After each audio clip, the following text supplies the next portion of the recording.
Have you ever worked long and hard toward a goal or a dream, only to find out when you got there it wasn't what you envisioned?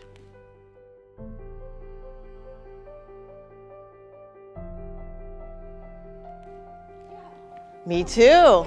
In fact, I climbed the corporate ladder for 25 years to find out that it was leaning against the wrong building. And each time I climbed a rung on the ladder, I sold a piece of my soul to the corporation. And by the time I got to the top, I felt like this lifeless shell, unfulfilled, unhappy, and empty. And if you had seen me though, you would have thought that I had the perfect life. I had the great husband, I had the awesome son, the beautiful home, the high-powered job, and the big income. What you would not have seen was that I worked 60 to 80 hours a week. I traveled 50% of the time. I gave up my personal life for a soul-sucking job. My health was failing, and my marriage was on the rocks.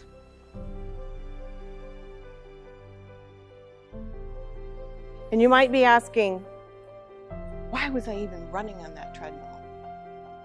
Because I thought I had to be worthy of the dream life that I was pretending to live.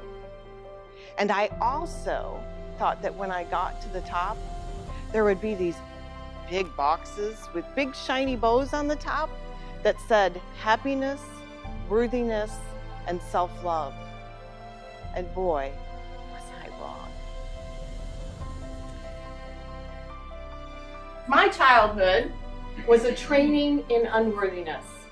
I grew up in an abusive home where love and approval were very conditional. I personally believe that we are experiencing an unworthiness epidemic in our world at the moment, where the polarization and the blaming and the anger, these are all symptoms of unworthiness.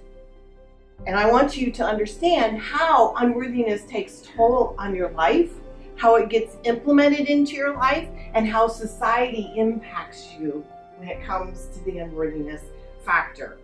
Self-talk. Things like, I am not worthy of huge success. I'm not pretty enough. I'm not smart enough. I'm not thin enough. I'm not lovable. I'm not. We all have our I am nots. Every thought that you think, and every word that you speak, and every action that you take is creating your life. If you don't like the life you have right now, you get to change your thoughts, words, and your actions, and then you can change your life. All addictions arise out of trying to fill a void in your self-worth. You are born with a never-ending supply of worthiness.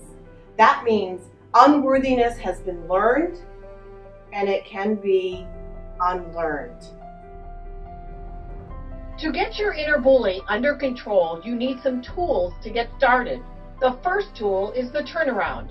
This retrains your brain back to the state it was when you were born with an unlimited supply of self-worth. You take negative thoughts and turn them into positive ones. I am unlovable becomes I am lovable. I am unworthy becomes I am worthy beyond measure. It takes conscious daily action. It can't be something you do once and expect to take a whole lifetime of negative self-talk and turn it around.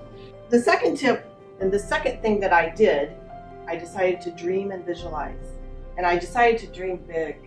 And I spent 5 minutes every day closing my eyes, feeling that, what it was like to live in that life.